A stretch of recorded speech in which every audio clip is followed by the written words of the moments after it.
Welcome to week 2 of the course. In lesson 2, you will learn the steps required for creating, planning, and managing peace parks. Lesson 2 will cover the action framework for peace parks: diagnose, design, take action, and evaluate. First, let's begin by describing how peace parks are established. There is no single recipe for establishing a peace park. Sometimes peace parks are created through a bottom-up approach initiated by grassroots organizations. Sometimes they can be promoted by government authorities using a top-down approach. Regardless, peace parks require planning, negotiations, environmental assessments, stakeholder analyses, management of the protected areas, and monitoring progress. Lesson 2 talks about some of the frameworks that could guide you in the process of peace park development.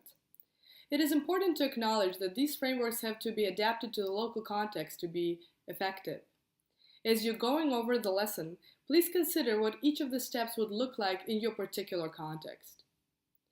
The most popular framework is the one from the World Commission on Protected Areas, or WCPA, of the International Union for Conservation of Nature, or IUCN. It includes the 4 basic stages of any good adaptive management planning cycle. This lesson uses these stages to provide an action framework for peace parks: diagnose, design, take action, and evaluate. The first stage for establishing a peace park, diagnosis, focuses on diagnosing and describing the starting point for the initiative. To determine the feasibility of creating the peace park, it is necessary to conduct a security situation analysis, an environmental assessment, and a stakeholder analysis. The security situation analysis should assess at least the following 8 elements: terrain, threats, local community and humanitarian context, local environmental context, availability of security resources, legal context, tourism activities, and the history of poaching or illegal harvesting of natural resources. Next, it is necessary to identify environmental issues in the proposed peace park area. To help with this process, there are 3 very useful tools highlighted in Lesson 2. The first is the Spatial Monitoring and Reporting Tool, or SMART. SMART makes it possible to collect, store, analyze, and communicate patrol-based data on illegal activities, wildlife, and patrol activities to understand where efforts should focus, evaluate ranger performance, and adapt to changing conditions. The second tool, developed by the IUCN, is the draft code for transboundary protected areas in times of peace and armed conflict. It outlines frameworks that can guide the establishment and management of peace parks. Lastly, we recommend exploring the diagnostic tool for transboundary conservation planners. This tool contains 91 questions, which, once answered, provides an overview of the most important issues for planning and transboundary conservation area in that particular region. Finally, it is important to identify and communicate with the stakeholders directly affected. A stakeholder analysis will help clarify relationships that may influence the success or failure of the park. When conducting a stakeholder analysis, you should consider both powerful and influential stakeholders, as well as those that might be disadvantaged or marginalized. Also, keep in mind stakeholders that are likely to be important strategic partners for the peace park, such as donors. Remember that when conducting a stakeholder analysis, you must pay special attention to the following elements. Number 1, engaging Indigenous peoples and local communities. Consider applying the Akwe-Con voluntary guidelines developed by the Convention on Biological Diversity. This process should support the full participation of Indigenous peoples and local communities in each step of the planning, taking into account the cultural, environmental, and social interests of Indigenous and local communities. Number 2, engaging with faith-based organizations that might be active in your area. And number 3, ensuring proper gender dynamics in the design of your peace park. The participation of women contributes to implementing peace agreements and sustaining the peace-building process. Now, we will move on to stage 2 of the peace park planning process: design, which is built on the inputs from the diagnosis stage. The design stage includes mapping the extent of the park, categorizing its protected areas, structuring its governance, arranging cooperative communication among stakeholders, and sustaining funding. Firstly, several methods may be used to map a peace park, varying from highly technical to low-tech. Methods depend on factors such as availability of resources, capacity, and objectives. For example, many developing countries do not have the resources to produce ample spatial data. In response to this challenge, the UNDP and UN Environment partnered with the Convention on Biological Diversity and the Global Environment Facility to create the UN Biodiversity Lab. We encourage you to explore this tool at the beginning of Stage 2 of Peace Park planning. You can learn more about it in the text of Lesson 2. Once the geographic extent has been defined, it is important to categorize the protected areas that will make up the Peace Park. Regardless of their names, it is globally accepted that protected areas, including peace parks, fall into one of the 6 management categories defined by IUCN. This categorization is based on the primary management objectives of the protected area. Next, it is necessary to define what type of governance will be applied. Governance types describe who holds authority and responsibility for the protected area. Peace parks fall into the shared governance category. However, it is important to bear in mind that each arrangement must be designed to meet the unique needs of a particular region. The Peace Park may transcend legal and geographic jurisdictions of institutions. Since there is no single authority with the power, responsibility, or authority to address transboundary issues at the global level, it is necessary to create innovative ways to work across boundaries. This is best accomplished through establishing cooperation arrangements among all stakeholders in the Peace Park. In addition to the analysis conducted in the diagnosis and the design stages, this requires applying soft skills, particularly during negotiations. One significant challenge is that professional negotiators may lack knowledge of environmental issues related to the Peace Park. In turn, many Peace Park professionals or scientific experts may lack soft skills required to conduct negotiations and convey their concerns. Therefore, it is crucial for both the diplomatic and technical teams to work together and gain some basic knowledge of each other's field of expertise. The following process can be applied to negotiations to establish peace parks.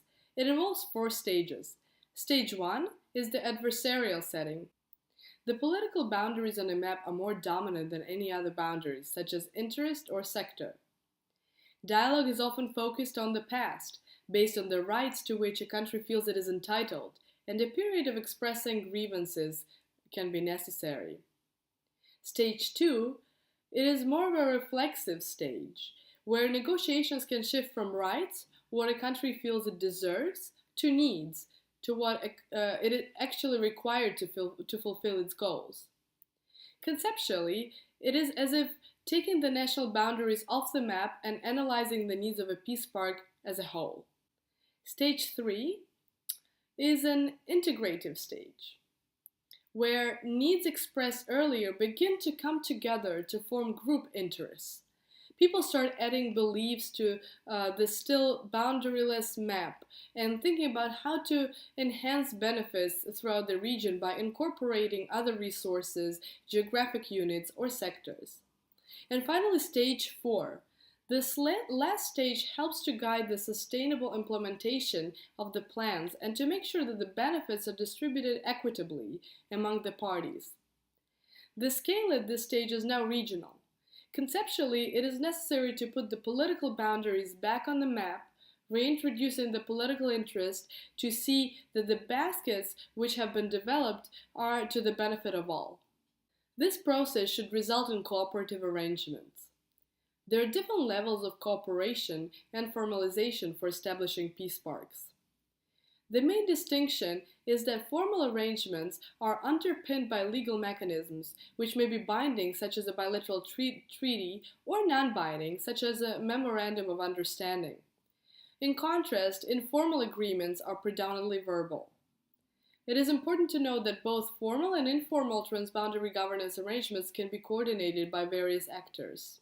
Once the design stage has taken place, it is time to take action. The third stage involves defining and developing the peace park's goals, strategies, and objectives, and identifying the assumptions about how these strategies will achieve these goals. Together, the goals, strategies, objectives, and underlying assumptions comprise the action plan, which should ideally be expressed as a joint management plan for the entire peace park. Each proposed peace park needs to have clear and specific conservation objectives to guide site-specific management planning and action. Where information is available, objectives should include SMART targets for evaluating the effectiveness of management plans, for assessing accountability, and for determining whether resources and capacity are adequate. SMART targets are specific, measurable, attainable, relevant, and time-bound. Once the management plan is drafted, it is time to secure stakeholder support. During the design stage, we conducted a stakeholder analysis to identify primary interests. Now, it's time to engage these stakeholders. Bringing actors together requires collaborative structures such as formal partnerships, networks, commissions, alliances, or specifically established institutions with members from each participating country. The mix of actors involved will ultimately depend on the specific needs of the region and the level of coordination required. Once the management plan has been prepared and relevant stakeholders engaged, countries involved in peace parks need to make the necessary institutional arrangements for the management on the ground. Typically, this involves activities such as border control or anti-poaching surveillance, among many others. Again, joint management structures can be formal or informal. Refer to Lesson 2 for examples of how this actually plays out on the ground. In the context of institutional arrangements, effectively recruiting and leading a peace park management team is an essential step to ensure that the plan is properly implemented. It is important for peace park managers to properly train their staff, to foster good communication throughout the team, and to evaluate the work being done through action plans and schedules. Learn more about this in Lesson 2. Once the institutional arrangements for the management on the ground have been made, it is time to consider the consequences of softening existing border controls that is a characteristic of peace parks and to prepare for them.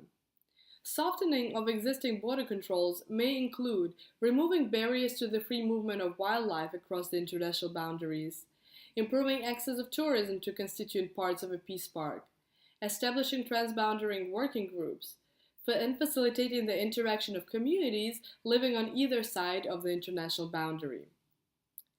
Finally, funding is an essential element for the long-term success of your peace park. While the specific arrangements for funding is context-dependent, it is important for protected area legislation to give protected area authorities the power to fundraise and accept private donations for the park. The following are potential sources of funding that you may wish to explore. Number 1 is UNDP's Biodiversity Finance Initiative, or BioFin. BioFin supports 31 countries with a methodology that provides innovative steps to measure current biodiversity expenditures, assessing financial needs, identifying the most sustainable finance solutions, and providing guidance on how to implement these solutions. And number 2 is the Biodiversity and Protected Area Management Program. It assists the African, Caribbean, and Pacific countries to address their priorities of improved management and governance of biodiversity and natural resources. It provides a variety of tools, services, and funding. Once the comprehensive management plan has been implemented, the fourth and final stage, according to IUCN's action framework, is to evaluate progress and identify lessons learned to adjust management strategies as necessary. IUCN WCPA has developed a framework for monitoring the progress and evaluating the management effectiveness of protected areas. It highlights 4 key steps in monitoring and evaluation: defining evaluation objectives, choosing or developing a methodology and planning the evaluation process, implementing the evaluation, and analyzing, communicating, and implementing the results. In line with this framework, the monitoring and evaluation process will require the definition of indicators and the assessment methodology. In addition, there are guidelines linked to the international conventions and programs that support the designation of transboundary conservation areas that were introduced in Lesson 1. Review the lesson for more information about monitoring and evaluation. With this, we want to leave you with 5 key takeaways for action when managing peace parks. Number 1. Review the IUCN and the Conservation Measures Partnership Conservation Planning Frameworks. This will help you identify the necessary stages and steps to ensure successful planning for adaptive management. Number 2, for stage 1, conduct a diagnosis through social, cultural, and environmental assessments before establishing a Peace Park. During this stage, make the most of the tools and frameworks, such as the Spatial Monitoring and Reporting tool, the IUCN Draft Code for Transboundary Protected Areas in Times of Peace and Armed Conflict, and the IUCN Transboundary Conservation tool. Remember to engage local and indigenous communities in the planning process, and to take into account the IUCN UNESCO guidelines and the UN Environment Strategy for engaging with faith-based organizations, and ensure the gender dynamics in the design of your Peace Park. During stage 2, design the Peace Park based on the initial diagnosis, taking into account the geographic extent of the Peace Park, which protected area categories should it encompass, and what its governance structure should be, and what type of cooperative arrangements will work best for the countries involved. During stage 3, take action by defining and developing the Peace Park's goals, strategies, and objectives. You will need to make sure the management plan includes SMART targets to facilitate the monitoring and evaluation. The management plan also needs to engage all relevant stakeholders and facilitate formal or informal arrangements for implementation. During stage 4, evaluate by monitoring and assessing progress. Make sure you consider all the common monitoring audiences and their informational needs. Review different monitoring and evaluation frameworks, such as those required by the World Heritage Convention, the UNESCO Man in the Biosphere Program, and the Ramsar Convention, among others. This will help you define the best methodologies and indicators for conducting this exercise. We hope you have enjoyed this lesson. Now that Lesson 2 has provided you with the framework for managing your Peace Park, Lesson 3 will offer you solutions to common challenges through lessons learned associated with Peace Park creation and management.